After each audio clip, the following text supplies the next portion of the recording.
Merece considerar que a lei de Deus nos oferece dois caminhos para a nossa evolução: a prova e a expiação. Toda vez que nós erramos, temos a necessidade de resgatar o nosso erro. De acordo com a dimensão do nosso erro, passaremos por uma prova ou passaremos por uma expiação. As faltas mais comuns assinalam futuros sofrimentos rápidos, determinadas dificuldades morais, econômicas, sociológicas, mas outros de natureza criminosa, com resultados infaustos. Esses exigem uma severa reparação. As velhas religiões atribuíram o julgamento de Deus, e nesse julgamento quase uma crueldade, estabelecer penas capitais, fazer com que nós resgatemos o mal que fizemos por ignorância ou por incapacidade de definir o nosso estado de uma maneira perpétua, o que é um absurdo. O Espiritismo assinala que os nossos pequenos erros nos assinalam uma família modesta, dificuldades financeiras, problemas sociais, determinadas dificuldades afetivas fazem parte dos nossos erros materiais. Infidelidade conjugal, perversidade familiar, traições, estabelecem um programa de reparação. A pessoa tem que reencarnar dentro de um esquema que lhe faculte resgatar.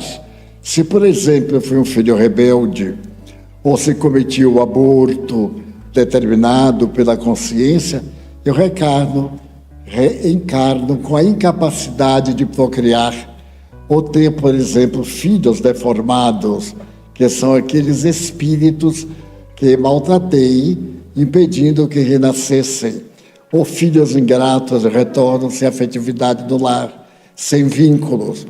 Mas quando se trata de crimes hediondos, que praticamos, traições graves, destruição de vida, trabalhar pela infelicidade geral, a nossa indiferença ante a dor, porque a pessoa costuma às vezes dizer: eu não faço mal, mas também não faço o bem.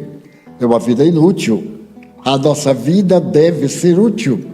Nós temos a oportunidade de fazer o bem ou o mal, por uma aptidão, por um desejo, pelo nosso sentimento de amor ou de revolta perante a vida. Então é natural que ao reencarnarmos é traçado um perfil. Vou dar um exemplo. Eu venho de reencarnações religiosas em outras existências, no global. Então, nesta reencarnação, foi estabelecido que eu me dedicaria à vida religiosa por uma aptidão. Eu tenho a vocação religiosa inata. Então a vida me facilitou esse desenvolvimento vocacional. Desde cedo apareceu a mediunidade. A mediunidade levou ao meu estudo da doutrina espírita. O espiritismo me transferiu ao cristianismo, ao pensamento com Jesus. E é dentro dessa pauta que eu vou chegando ao término da jornada com uma visão de religiosidade. Todos os meus atos estão calcados em uma pauta de fé religiosa. Não exijo de ninguém, não tenho interesse que a pessoa mude a sua vida. O problema é comigo mesmo. É um trabalho de autopreservação dos meus valores éticos. Então eu reencarnei com essa possibilidade. Mas o livre-arbítrio poderia permitir-me fazer ou não fazer. Quantas pessoas são portadoras de mediunidade? Não quero me meter nisso. Não é uma questão de eu quero me meter nisso. Se eu tenho a mediunidade, eu devo educá-la. Se eu tenho a inteligência, eu tenho que revelar a minha inteligência. Se eu sou portador de uma tendência de natureza artística ou cultural, por mais que eu oculte, eu desvelo.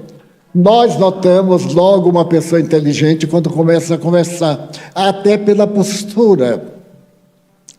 Uma pessoa idiota, portadora de um transtorno mental, moral, a gente nota logo, porque está íncito.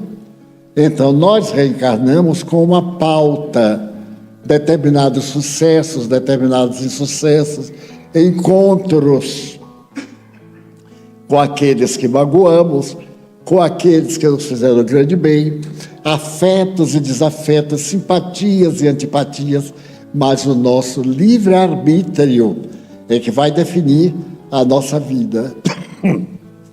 Quantas pessoas portadoras de sentimentos nobres, porque sofrer uma decepção aqui, um desencanto ali, abandona os sentimentos bons e se revolta.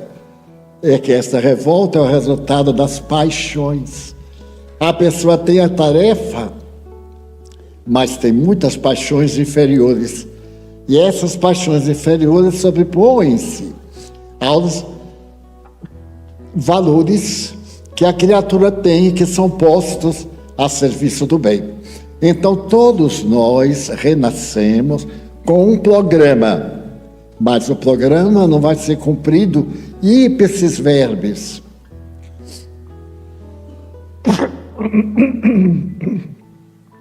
Porque isso seria uma fatalidade. Ninguém nasceu para ser ladrão. Ninguém nasceu para ser traidor. Ninguém nasceu para ser perverso. Nós temos a tendência de fazer uma coisa errada, mas a consciência divina que está em nós, e cuidado. Cuidado nada. Eu também quero fazer, eu também tenho direito. Quem lhe deu esse direito? Porque o direito de fazer o mal e não o direito sempre de fazer o bem. Temos duas escolhas: optar pelo bom e optar pelo mal. A opção é nossa. Quantas vezes temos que renunciar em favor de nosso filho, da nossa família, dos nossos amigos, ou renunciar a um posto, a uma posição social, para não prejudicar outras pessoas. Eu nunca me esqueço de uma história deste século passado que impressionou o mundo, porque se tratava de um dos homens mais notáveis da época, o Dr. Viktor Frankl. Ele era um grande psiquiatra austríaco, porque era judeu, foi preso, mandado para o campo de concentração e de extermínio, e esteve em 4 campos de concentração, e foi sobrevivendo de uma forma prodigiosa. E ele dizia: eu não vou morrer aqui, eu tenho que ser útil na sociedade. Então, 2 vezes ele foi chamado para a fila, e ele se fez de mau ouvinte e escapou 2 vezes. Agora, no fim da vida, perto do encerramento da guerra, ele estava numa lista quando chegou ao campo a notícia de que os prisioneiros iam ser levados para um outro campo mais ameno, e na lista estava o nome dele. Então ele ficou jubiloso: hoje eu vou pegar um trem e vou para um campo de sobreviventes de trabalhos forçados, mas não de destruição, conforme ele desejava. Na hora que ele chega à estação, dentro do campo de concentração, e vai entrando no trem, o senhor pega-o pela mão e puxa, e diz assim: me dê seu lugar. Ele diz: mas como? Se eu lhe der meu lugar, estou lhe dando minha vida, porque essa é a minha oportunidade. Esse trem vai para um campo libertar os indivíduos, e eu vou ficar aqui.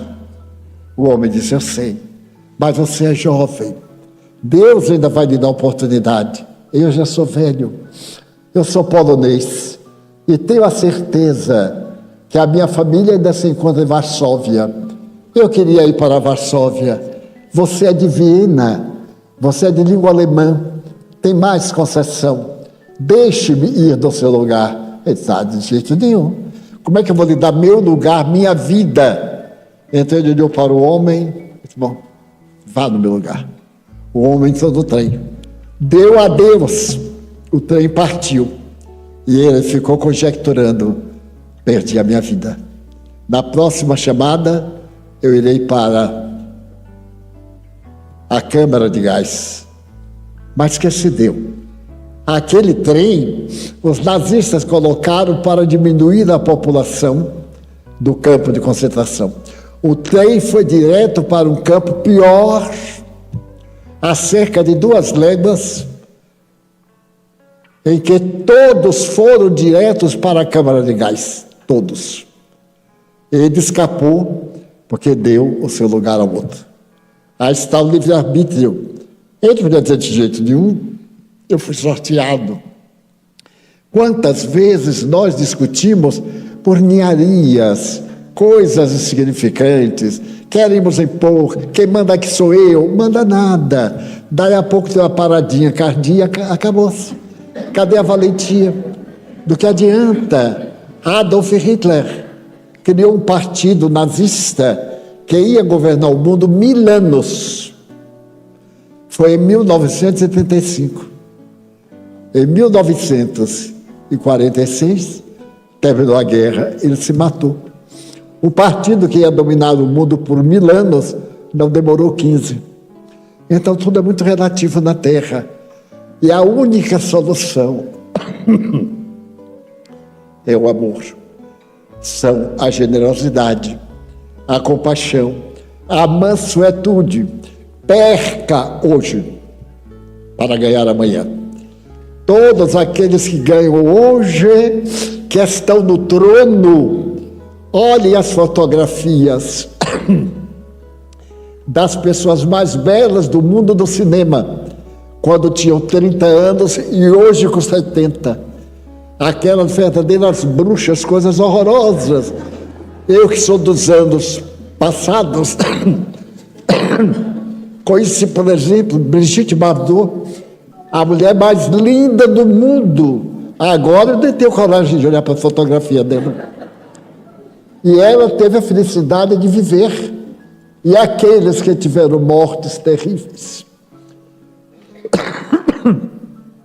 como reis da beleza, como triunfadores, como poderosos, quantos que ganharam a loteria, compraram automóveis, acenderam cigarro com uma nota de R$100, esbanjando, depois voltou para viver na rua, na miséria.